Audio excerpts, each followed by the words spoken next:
Bonsoir à tous, bienvenue dans cette nouvelle édition du Club L'Hémicycle. Je reçois ce soir quelqu'un qui mérite bien le terme de ministre de la République.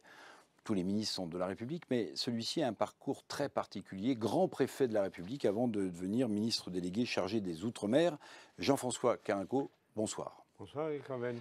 Alors, je disais, ministre de la République, bon, tous les ministres, évidemment, servent la République, mais quand on lit votre parcours au travers de ce livre, Préfet de la République, que vous avez écrit avant d'être ministre, parce que j'imagine que quand on est ministre, on a un peu moins de temps, vous relatez votre parcours, vous déclarez votre flamme à la République. Il y a beaucoup de serviteurs de l'État, mais je trouve que vous incarnez de manière peut-être un peu fantasmée d'ailleurs, la République au sens noble du terme. Alors j'aimerais qu'on commence par parler de ce livre, Préfet de la République. Vous êtes un fin connaisseur des Outre-mer, vous avez été en poste en Guadeloupe, en Nouvelle-Calédonie, à Saint-Pierre-et-Miquelon. Vous avez parcouru depuis que vous êtes au ministère des Outre-mer quasiment toutes les Outre-mer, hein, il vous en manque quoi, 2? La Polynésie, mais c'est très loin, mais je vais y aller en février. Bon, voilà. Et dans ce livre, ce qui m'a frappé, c'est cet amour vraiment chevillé au corps de la République. Est-ce que vous n'avez pas l'impression d'appartenir à une catégorie qui n'existe plus? En tout cas, j'appartiens à la catégorie de mes parents, de mes beaux-parents. Je sais ce que la République leur a amené. Et je sais ce qu'eux m'ont amené à la suite. Je sais ce que la République m'a amené. Et puis, quand je visite les Outre-mer, puis j'ai été préfet longtemps, je sais ce que, si on veut bien le regarder en vrai, en dehors de l'immédiateté, en dehors de la mode, ce que la République amène à la France. La France, la République, je dirais, la Révolution, Napoléon Bonaparte, avec toutes ces terribles choses qu'il a faites. Il a aussi un peu été le premier des républicains européens, même s'il a fait des choses horribles, mais c'est l'histoire. Et donc moi, je considère que si vous voulez bien regarder avec honnêteté ce qui se passe dans notre pays, ce qui se passe en Europe, ce qui se passe dans le monde, je pense que la République, c'est ce qu'il y a de mieux. Et donc je le dis. Elle m'a fait, elle a fait ma famille, elle a fait la France. Pourquoi croyez-vous que la France soit si... je ne parle pas de respect, parce que c'est un autre sujet. Je veux dire, si attrayante dans le monde, c'est parce qu'il y a la République. Elle l'est encore. Ben, je veux dire, si j'en crois les problèmes d'immigration qu'on a en France, c'est que la République, c'est mieux qu'ailleurs. Alors, j'ai extrait quelques phrases de votre livre qui me semblent bien symboliser ce que vous avez écrit. C'est un beau livre, hein. Quelques phrases que je voulais extraire. Vous dites, par exemple, être préfet, et je le dis sans grandiloquence, vous avez été un grand préfet. Être préfet, c'est avoir 3 amours chevillés au corps, les autres, la France et la République. J'allais dire, pratiquement, la plupart des phrases se terminent par la République. C'est votre maîtresse absolue, Jean-François Carenco. En tout cas, c'est ma vie. Pas de maîtresse, c'est ma vie. Et ma vie, elle s'est articulée au niveau des études, au niveau de ma carrière professionnelle, au niveau peut-être un peu de mes succès, de la reconnaissance que j'ai, autour de cette idée simple. La France, c'est la République, et la République, c'est ce qu'il y a de mieux pour la France et pour l'Europe. Il suffit de regarder le monde. Alors, est-ce qu'on peut être honnête avec ce que nous sommes, avec ce que nous portons, avec ce que la France est? Je suis fonctionnaire depuis quelques années, hein, depuis 1977, mon succès à l'ENA. Je ne regrette rien. Mais vous ne pouvez pas être fonctionnaire sans porter une idée, sans avoir envie de convaincre, sans regarder autour de vous. Et à l'arrivée, si vous êtes honnête, vous pensez ce que je pense. Jean-François Carenco, dans ce livre, Préfet de la République, je le lisais tout à l'heure et vous n'avez pas répondu. Donc je vais vous relancer sur le sujet. Il y a des pages très nobles dans ce livre qui décrivent les valeurs de la République, les valeurs auxquelles vous croyez. Mais est-ce que vous pensez réellement qu'aujourd'hui, notre pays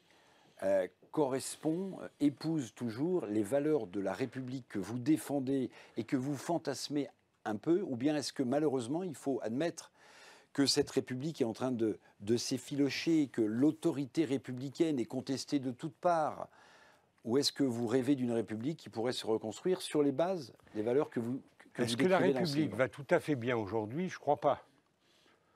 Est-ce que le monde va tout à fait bien? Je ne crois pas. mais je crois que la République va mieux que les autres pays du monde. Bon, ça c'est ma première idée. Ma deuxième idée, c'est est-ce que c'est aujourd'hui le mode auquel tout le monde adhère? L'ennemi de la République, c'est quoi aujourd'hui? C'est le communautarisme, l'individualisme et l'immédiateté. Et vous dites islamisme aussi dans le livre. Maintenant, je suis ministre, donc je dis rien, mais je veux dire, c'est l'islamisme, et juste un mot sur l'islamisme quand même. C'est un communautarisme, et il y a d'autres communautarismes. Et quand on condamne l'islamisme, ce que je fais avec une puissance, j'espère, maximum, il ne faut pas oublier notre histoire. La Saint-Barthélemy, c'est pas beaucoup mieux que ce qui se passe aujourd'hui dans un certain nombre de pays. Donc il faut condamner absolument ce qui se passe, mais en se disant qu'on ne fait pas de morale. On a fait tout ça. On a fait des choses identiques. Mais donc, si on veut... Et puis la République est arrivée, avec son humanisme. La République est fille des Lumières. La République est fille de l'amour de l'autre. Si c'est cette idée qu'on veut porter, alors oui, j'admets peut-être être un peu décalé par rapport à l'immédiateté, par rapport au communautarisme, par rapport à la circulation de l'information à toute vitesse sans analyse. Mais ça n'empêche pas que c'est la solution. Ce n'est pas parce qu'à un moment donné, vous êtes un peu dans la course au vivre ensemble, dans la course à l'amitié, au respect de l'autre. Des fois, vous pouvez paraître dans la ligne d'en face, aux deuxième place. Raison de plus de se battre. Raison de plus de dire que si tant de gens veulent venir en France, il y a une raison quand même. C'est quand même pas plus mal. Hein. Il y a un aspect culturel important dans votre livre, on en parlera tout à l'heure pour les Outre-mer, parce que c'est un vrai sujet. La culture des Outre-mer est-elle suffisamment reconnue? C'est l'un des porte-drapeaux que vous mettez en avant, mais j'aimerais vous parler aussi encore un peu de la République. Aujourd'hui, vous le dites, la République est en difficulté. Vous ne le dites pas comme ça, mais je résume un peu de manière caricaturale. Qu'est-ce qui, d'après vous, à partir du socle de valeurs républicaines qui a constitué ce pays, il faudrait dépoussiérer, mettre en avant, resolidifier pour que cette République, de nouveau, soit moins faible? Non pas moins faible, moins reconnue hein, comme une valeur. Ce qui menace la République, ce sont les individualismes et le communautarisme. Ce qui menace la République, c'est l'immédiateté par rapport à une vision, hein, par rapport à une vision d'ensemble. Ce qui menace la République, c'est de croire que la France est toute seule dans son petit coin. Hein. Voilà ce qu'il faut combattre. Et pour être honnête, je le dis comme je le pense. Je pense qu'on a intérêt à se rassembler pour la République et plutôt derrière le président de la République. Je ne me cache pas que si je dois faire de la politique aujourd'hui, pas politicienne, c'est pour la République. Et je n'ai pas beaucoup d'autres solutions que ce qu'il y a écrit là et de le faire partager. Alors vous disiez, la France et donc la République française attirent beaucoup, vous l'avez dit tout à l'heure, et puis en même temps vous dites, il y a quand même un danger, c'est le communautarisme. Oui. Est-ce que pour vous, l'accroissement du communautarisme va de pair avec l'accroissement du flux migratoire? Oui, mais pas que. Le communautarisme, c'est la barre d'immeubles, c'est le club de foot, c'est ceux qui pensent que c'est la République des territoires. Moi, je suis pour le territoire de la République. C'est pas pareil. Donc l'immigration, le communautarisme migratoire, le communautarisme religieux, pour dire la vérité, est peut-être le plus visible, le plus fort. Mais il y en a tellement d'autres. Il y en a tellement d'autres. Communautarisme énergétique, on peut en parler. Vous savez que pour avoir... Là, on a encore de l'énergie, là, en ce moment. Hein, il paraît qu'il ne faut pas paniquer. Hein, non, mais je ne panique pas. Mais pour qu'on en soit là, il y a eu des dizaines de villages engloutis. Avec des barrages. Avec des barrages. Il y a eu des milliers de morts dans les mines. Des milliers de morts. Plus que ce qu'on pense. Ils n'étaient pas tous français, c'est peut-être pour ça qu'on les oublie. Je suis désolé de le dire comme ça. Et puis là, aujourd'hui, parce que ça fait pchit-pchit, on nous dit c'est pas beau. Mais on est où, là? On est où? On a perdu l'idée d'une collectivité humaine. Une collectivité humaine qui s'appelle la France et que la République sert. Je ne pense pas que ça aille mieux quand on sera tous séparés, là. Hein, la barre d'immeuble, le village, le truc, etc. Il peut y avoir qu'une seule idée qui rassemble. c'est celle que je défends dans ce Mais Monsieur le bouquin. ministre, vous parliez des mines et des milliers de morts, et notamment de travailleurs polonais qui travaillaient dans les mines françaises. Marocains, polonais, italiens. Mais est-ce qu'aujourd'hui, avant qu'on parle des Outre-mer, mais est-ce qu'aujourd'hui le problème, c'est pas que la difficulté qu'on a d'intégrer des gens qui n'ont pas, puisque vous êtes très à cheval sur la culture des Outre-mer, Oui. mais précisément, aujourd'hui, on essaie d'intégrer des gens qui n'ont pas la même culture que nous. Un travailleur italien, un travailleur polonais, un travailleur espagnol, ces grands flux migratoires du 19e et du 20e siècle avaient une intersection commune. C'était une culture commune. Est-ce que cette vague migratoire n'est pas différente aujourd'hui? Oui, elle est différente. Oui, elle est différente. Cette vague migratoire, elle est lancée par la misère, quand même. C'est la misère. Vous ne traversez pas les dangers qu'on traverse, l'Afrique à pied, puis la Méditerranée sur une barcasse, comme ça. En payant des réseaux qui se font beaucoup d'argent. En payant des réseaux, voilà. Ce qui fait, c'est la misère, c'est le changement climatique, ce sont les guerres, ce sont les dictatures. Et donc arrive dans ce monde, dans cette Europe, havre de paix quand même, havre de paix et d'accueil. Les gens ont envie de venir. Alors, le problème, c'est la gestion des contraires. Tout a une phase duale. Hein. Le président de la République disait, imaginez une France et une Europe sans aucun immigré. Mais on ne serait même pas là tous les deux. Hein, on ne ferait rien. Et c'est plus difficile. C'est plus difficile, c'est une évidence. Et parce que c'est plus difficile, il n'y a qu'un seul chemin. C'est celui de la République. Alors c'est pas celui du communautarisme. Vous dites dans votre livre, Jean-François Carenco, préfet de la République, aux éditions du CERF, vous dites à un moment donné, alors peut-être aussi pour lutter contre les communautarismes, vous dites il faudrait peut-être repeupler les villages dépeuplés français avec des immigrés, avec des travailleurs étrangers. C'est une façon de lutter contre le communautarisme ou au contraire d'exciter les extrêmes? Je vais vous dire, je pense qu'un vrai républicain, il est daltonien. Daltonien de la race, daltonien de la couleur, daltonien de la religion, daltonien de la fortune. Il ne croit qu'à une chose, c'est qu'on est sur je vous rappelle qu'on est sur un petit grain dans un monde de milliards d'années-lumière. Et on se démerde à se bouffer le nez sur notre petit grain de sel, là, hein, sur notre petit grain de terre. Est-ce que ça ne serait pas plus simple qu'on se dise, écoutez, arrêtons nos histoires. Hein, on est là, c'est un hasard de l'histoire, ou de l'humanité, ou une création divine, j'en sais rien. Essayons de vivre ensemble. Mon seul sujet, c'est ça. Et ma seule conviction professionnelle, humaine, philosophique, c'est que le communautarisme, c'est la guerre, et que la République, c'est la paix. Mais c'est pas facile. Mais c'est pas facile. Pour avoir été menacé de mort de temps en temps. Quand vous étiez préfet en Nouvelle-Calédonie, par exemple. Pas moi directement, mais ailleurs. Une partie de votre famille. Le vrai sujet, c'est est-ce qu'on a envie d'être tout petit et rabougri, ou de croire, je crois que c'est René Char qui disait, comme on se sent très nombreux à être enfin quelques-uns, hein, je crois dans une correspondance qu'il avait. Voilà, c'est ça. Est-ce qu'on peut ensemble créer le monde? Vous allez créer quoi tout seul? Vous croyez que dans votre truc, là, tout seul, vous créez le monde, vous ne faites rien. Vous emmerdez toute la vie. On vous propose d'en être. Alors, c'est vraiment un livre qu'il faut lire. Je le redis parce que souvent... Non, je vais vous dire pourquoi. Je vais vous dire pourquoi, Jean-François Carenco. Il se trouve qu'on s'est connus quand vous étiez directeur de cabinet de Jean-Louis Borloo, par exemple. Bon, vous aviez déjà une épaisseur humaine qui frappait. Et ce qui est hallucinant, c'est que le voyage préfectoral auquel vous nous conviez, dans vos différentes expériences, sont à chaque fois des petites pierres de construction de la République, justement. Ah oui. C'est pour ça que je dis que ce livre, c'est un bon livre. Sinon, je ne vous dirais pas qu'il est mauvais, mais je ne vous dirais pas qu'il est bon. En plus, j'ai été payé pour ça, quand même. Alors, je voudrais qu'on passe maintenant à vos fonctions de ministre délégué des Outre-mer. Alors, je le disais en commençant, vous avez pratiquement tout fait déjà, hein, à part la Polynésie, vous disiez, bon, voilà. Alors, on va aborder le sujet de Mayotte tout à l'heure, parce que c'est un sujet important.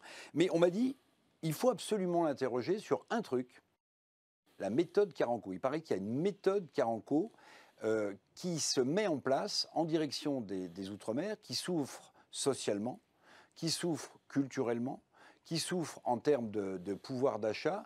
Alors, si cette méthode existe, essayez de me la résumer. Il y a à la fois une méthode philosophique et une méthode pratico-pratique. La philosophie, c'est d'essayer de faire partager une vision commune des choses. C'est le respect de l'autre. C'est le fait que l'autre, fût-il votre pire adversaire, pas d'ennemi, votre pire adversaire, vous l'écoutez quand même. Et si vraiment vous n'arrivez pas à le convaincre, alors vous le laissez tomber. Ce n'est pas la peine de faire la guerre. Voilà. Donc, c'est d'abord ça, c'est d'écouter les gens, de dire que si on pense, enfin, si moi je pense que j'ai raison, l'autre pense lui aussi qu'il a raison. Hein, c'est de croire qu'on peut, c'est de respecter cette divergence d'opinion. Et puis après, chacun dans sa ligne de nage, on fait ce qu'on a à faire. Mais on ne déteste pas son adversaire. On l'écoute. Deuxième sujet de philosophie, c'est que l'outre-mer a une histoire. Hein, l'outre-mer a une histoire qui n'est pas encore assimilée, qui n'est pas encore... on n'est pas sorti de l'image de l'esclavage, du souvenir de l'esclavage, qui était un truc horrible quand même. Hein. C'est incroyable. Ça, vous l'avez vécu quand vous étiez préfet en Guadeloupe, par exemple? Oui, oui, et puis dans des lectures avec mes amis écrivain. Maryse Condé. Maryse Condé, mais d'autres. C'est un truc qui tape quand même. Césaire. C'est un truc qui tape en vrai. J'invite tout le monde à lire ça, puis après vous aurez une autre vision des choses. Vous comprendrez pourquoi des fois vous n'êtes pas d'accord. C'est mon cas, mais au moins je comprends pourquoi je ne suis pas d'accord. Par exemple, pour la vaccination, etc. Donc la méthode, c'est de comprendre et d'écouter. Ça, c'est la philosophie. Et d'essayer de co-construire ensemble, en permanence. Et puis après, la méthode pratico-pratique, hein, c'est qu'une fois qu'on a dit la philosophie, on trace. On trace. Chaque sujet, chaque problème, j'essaie d'y avoir une solution pratico-pratique. Sans relier le tout. Vous l'avez relié une fois au début, et après, ce qu'on vous demande, c'est des résultats. Ce que nos amis des îles de la France océanique, ou de l'archipel français, ou de l'outre-mer attendent, c'est un gouvernement central qui donne des preuves d'amour. Voilà. Et puis, quand vous êtes un peu plus pauvre que la moyenne, vous attendez ces preuves d'amour.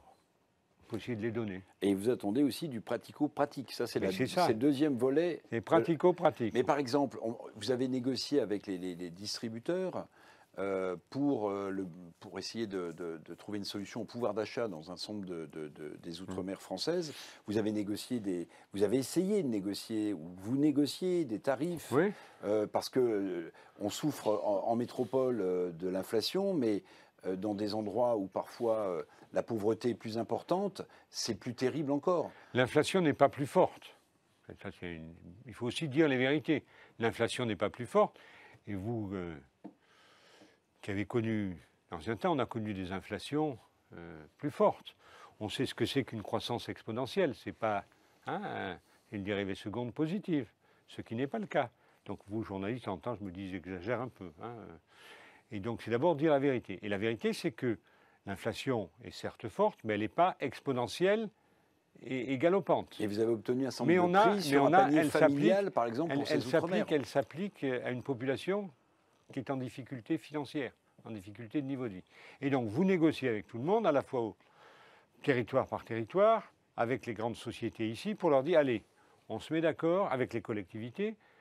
Pendant un an, on fait un effort. Alors, vous y allez. Vous n'avez aucun pouvoir, juste la force de conviction. S'ils ne veulent pas, ils vous disent roule et puis c'est terminé. Donc c'est la force de conviction. C'est leur capacité à comprendre qu'on a intérêt à tous mieux vivre ensemble. Et je pense que, je présenterai ça le 8 décembre avec Gérald Darmanin, je pense qu'on a plutôt réussi, que ça va plutôt être une bonne surprise. Voilà. Après, tout le monde dira, c'est pas assez, il fallait faire plus, évidemment. Mais là, vous avez obtenu une sorte de panier familial, de biens, je ne sais pas si on peut l'appeler de première nécessité, qui vont avoir des tarifs légèrement revus à la baisse. Exactement. Alors, par les distributeurs, en termes d'opérateurs de téléphonie mobile aussi. Non, mais ça existait, ce BQP. On a toujours des noms horribles, le BQP. Ce qu'on a essayé de faire, c'est de l'élargir. Il y avait X produits. Et on a essayé, territoire par territoire, d'avoir X plus Y produits. Alors, il y a des territoires où Y est grand et des territoires où il est plus petit. Et puis, sur chacun de ces paniers de consommation familiale, on a dit, soit vous nous baissez un peu votre prétention, soit vous n'augmentez pas les prix pendant un an, et à l'arrivée, ça va donner un panier de consommation familiale sur certains produits. J'espère qu'il fera envie aux métropolitains. Hein, où on a obtenu soit une baisse des prix, soit un blocage des prix pendant un certain temps. Ce qui était intéressant, c'était d'élargir ce panier. Il y avait X produits, on est passé à X plus Y. On pourrait toujours en mettre plus. Mais surtout, ce qui est important, c'est que je pense qu'on est rentré dans une ligne vertueuse, où on s'est tous dit, on se revoit dans 6 mois, et puis dans 1 an. On s'est tous dit ensemble, c'est plutôt le bon système. En respectant l'opérateur qui fait les prix, qui dit, bon, écoutez, j'y arrive pas. C'est comme ça, j'y arrive pas. Bon. Ok, d'accord, mais est-ce que si tu n'y arrives pas, tu peux nous dire qu'on se revoit dans 6 mois? Tu peux nous dire qu'on travaille encore? L'idée, c'est un travail continu. C'est pas... De dialogue. Bon, le dialogue des fois musclé, mais le dialogue. Le dialogue. Alors, j'aimerais qu'on prenne 2 cas concrets, Monsieur le Ministre. Celui de la Guyane et celui de Mayotte. On va parler de Mayotte et de la situation absolument apocalyptique, en tout cas telle que les témoignages nous le rapportent, dans laquelle se trouve Mayotte aujourd'hui. Parlons de la Guyane d'abord, puisqu'on a parlé d'immigration tout à l'heure. Entre le Brésil et la Guyane, il y a un fleuve qui s'appelle l'Oyapock, qui est une sorte de frontière un peu naturelle entre les 2 espaces, où on sait que cette frontière est poreuse.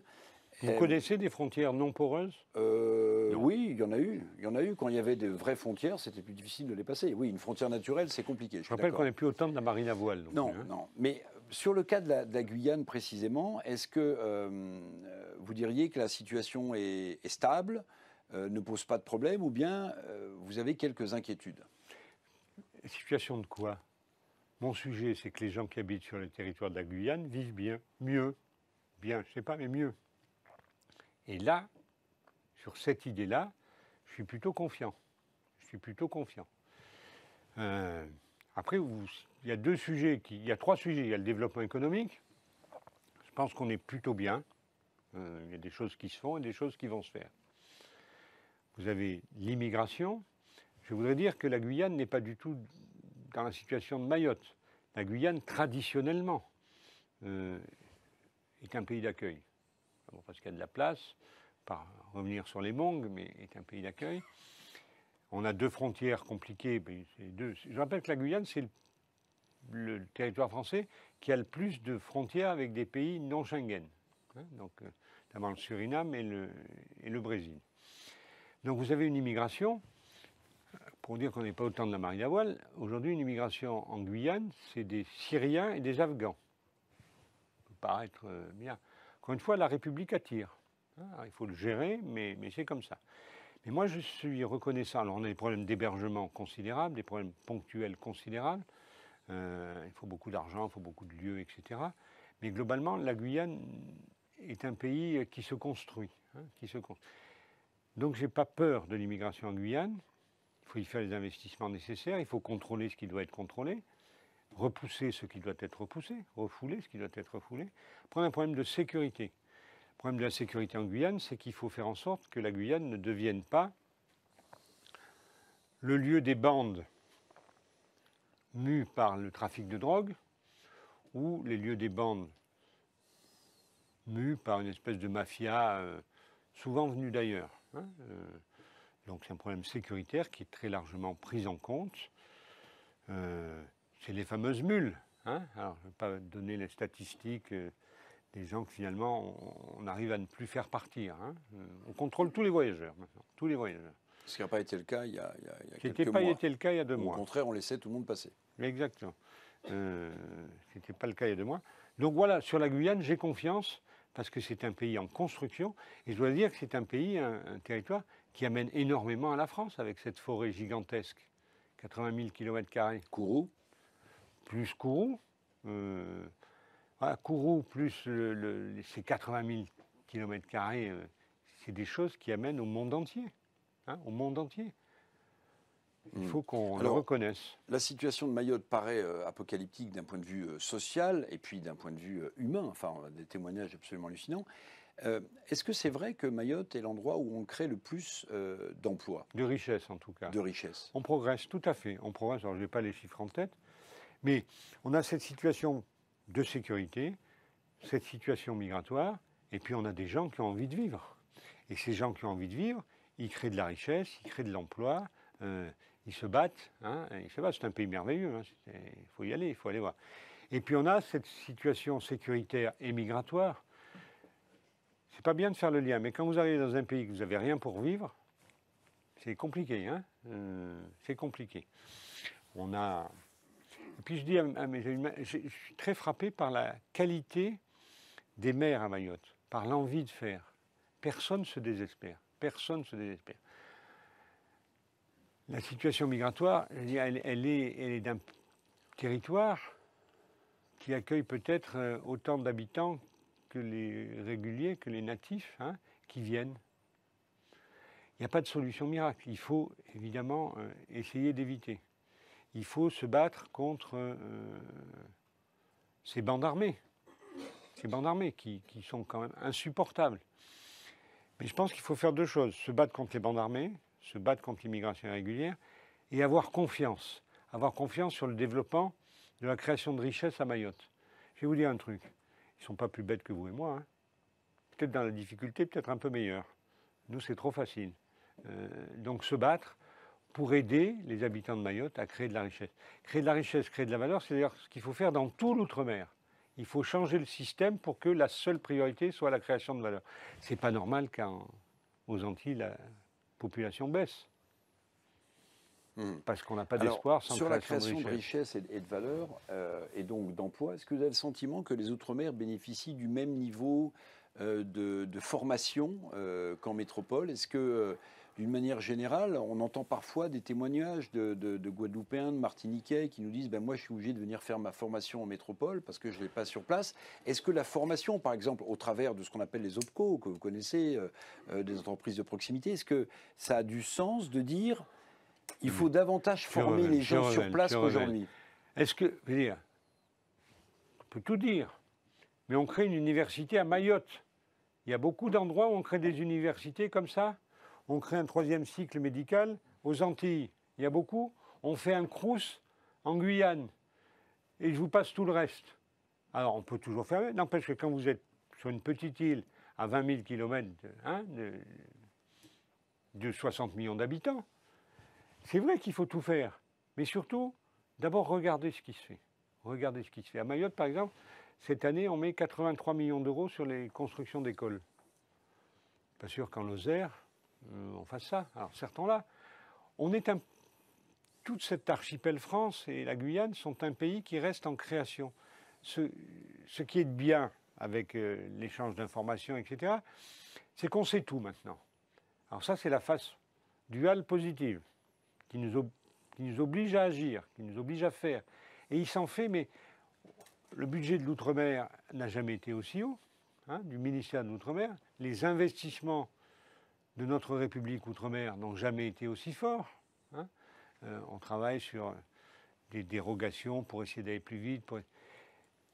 Mais tout de suite, c'est non. Mais ça n'existe pas. Les exemples que vous m'avez donnés, c'est des exemples, j'allais dire, de formation académique. Oui. Est-ce qu'on fait suffisamment, par exemple, pour ce que le président de la République a souhaité développer fortement, qui est l'apprentissage, par exemple, pour des métiers plus manuels et moins académiques. L'université, c'est bien.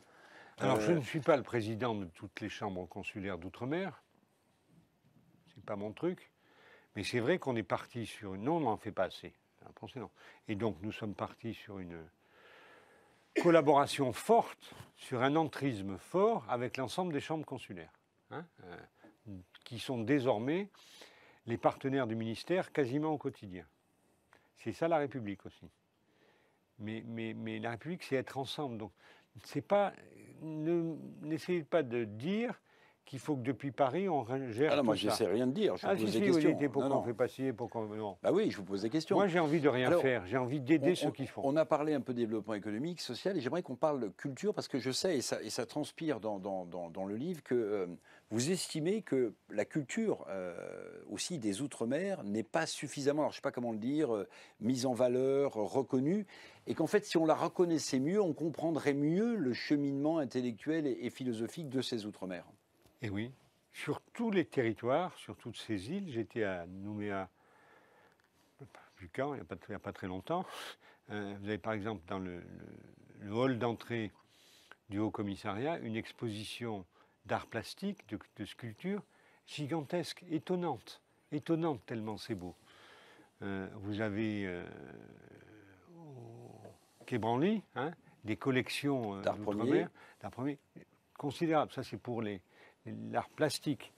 Vous avez dans tous les territoires des écrivains, surtout aux Antilles, hein, et j'y mets Haïti dedans. Hein, m'excuseront, mais et en quoi cette lire littérature, Aimé Césaire ou Maryse Condé nous permettrait de mieux appréhender les Outre-mer? D'abord, il nous permettrait, nous, France hexagonale, de dire à l'Outre-mer, voilà ce que vous apportez à la France, à la francophonie. Voilà ce que vous nous apportez à la République, à notre fierté d'être ici. Et puis nous, on leur dirait, c'est super ce que vous faites. Est-ce qu'on peut dire à un mec de temps en temps que c'est super ce qu'il fait, hein, ça me paraît intéressant de pouvoir le dire. Alors, les Antilles, c'est la littérature. J'avais Simone Schwarzbart au téléphone là, il y a 2-3 jours, le souvenir d'André Schwarzbart. Je rappelle que les Antilles, je me rappelais le Félix Eboué, le discours de l'ancien président de l'Assemblée du Sénat, hein, Gaston Monnerville. Gaston Monnerville en 1933, disant nous les Juifs, nous les Noirs, oui, nous savons ce que vous ressentez, hein, oui, ce que c'est qu'être juif. Vous citez d'ailleurs ce passage dans votre livre. Exactement. Oui. C'est un apport considérable à l'âme humaine. Et je pense qu'on dirait vous c'est nous et nous c'est vous et c'est surtout l'humanité. Je pense que ça ferait du bien à l'Outre-mer, qui de temps en temps se sent un peu, hein, encore à fond de cale. Encore à fond de cale. Je pense que la France, c'est aussi la francophonie. Et si c'est la francophonie, pas pour des histoires de conquête, de ceci, de cela, simplement pour une vision du monde. Hein, cette vision du monde, elle est plus forte si elle intègre tous ces territoires. Et la relation entre ces territoires et nous sera sur un pied d'égalité. Être ensemble dans la République, c'est sur un pied d'égalité. C'est pas je te commande et je te dis ce que tu dois faire. Tout ça, c'est des bilans profonds. Jean-François Carenco, je vais vous poser une dernière question. Je rappelle, déjà ? Oui, ça passe vite, donc ça veut dire que c'était intéressant.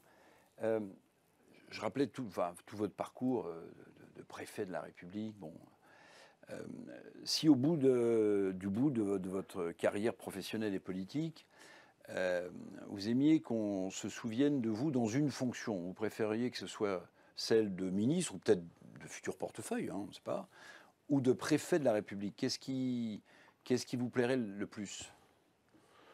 Non, mais j'ai été à la Creux aussi, j'ai été en collectivité locale, j'ai été directeur de cabinet. Oui, bien sûr.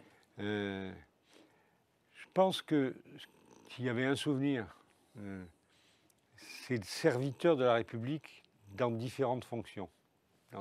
Vous n'auriez pas aimé faire une grande carrière dans un grand groupe industriel qui fait des profits, qui distribue des dividendes à ses actionnaires? Non. Non. Je suis bien là où je suis, ça fait sortie de l'ENA, je crois, en 77, 19, je ne sais plus, 18. Puis lors, je fais ça. C'est vrai qu'à la fin de mon passage à la Creux, puisqu'il fallait que je parte, j'ai eu des propositions. J'étais prêt à les accepter. Ils avaient quasi accepté. Et puis, un jour, le téléphone a sonné. J'étais avec Magali, mon épouse, et il m'a dit « Est-ce que tu viens ?» Compliqué de dire non à un poste outre-mer. Hein, c'était quand même mon histoire, ma vie, notre vie familiale, notre vie intellectuelle, notre vie littéraire, culturelle. Vous dites oui. Voilà. Et s'il y avait un truc, c'est servir l'intérêt général. Ça existe dans mon esprit. C'est l'histoire familiale, c'est l'histoire d'une vie, quoi. Et c'est l'envie de dire aux gens, faites-le, vous verrez. On ne gagne pas sa vie, on est emmerdé par ceci, par cela, mais à la fin... On donne son numéro, on donne son mail et on est sans arrêt sollicité. Ouais. Exactement. Et alors, puisque vous parlez de votre épouse, je voudrais juste rappeler le début de votre livre, puisque vous parlez de vos 2 filles, à qui vous demandez pardon. Parce que la République vous a pris et parce que parfois, au nom de la République, elles ont été menacées. Un peu, mais je préfère pas en parler. Mais c'est vrai qu'être préfet et servir la République, c'est un ensemble, c'est une vie. Et donc c'est une vie, et ceux qui sont autour de vous, les plus proches, ils ne sont pas à côté, ils sont dedans. Merci beaucoup, Monsieur le Merci ministre. à vous, Monsieur Orwell. Cher Jean-François Carenco, merci beaucoup. Quant à nous, on se donne rendez-vous pour un prochain club, l'Hémicycle, au nom de la République ou au nom de l'industrie française. À bientôt.